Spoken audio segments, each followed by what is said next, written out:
হলিউডের ঝলমলে পর্দায় এবার নতুন বিতর্ক। মানুষ নয়, ক্যামেরার সামনে দাঁড়াচ্ছে এক কৃত্রিম অভিনেতা। তার নাম টিলি নরউড।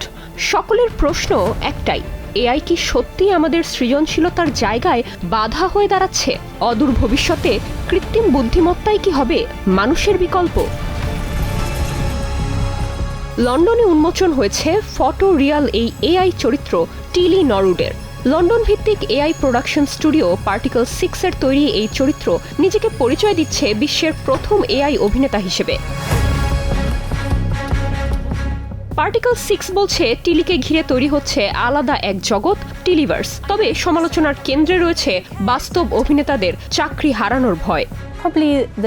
আমরা অনেক ভেবে তার নাম, চেহারা আর ব্যক্তিত্ব ঠিক করেছি। আমি বাস্তব অভিনেতাদের ভালোবাসি। টিলি তাদের কাজ নিতে আসেনি, বরং আমার মনে হয় বাজেট কম থাকলে এআই ব্যবহার করে গল্পের মান বজায় রাখা যায়।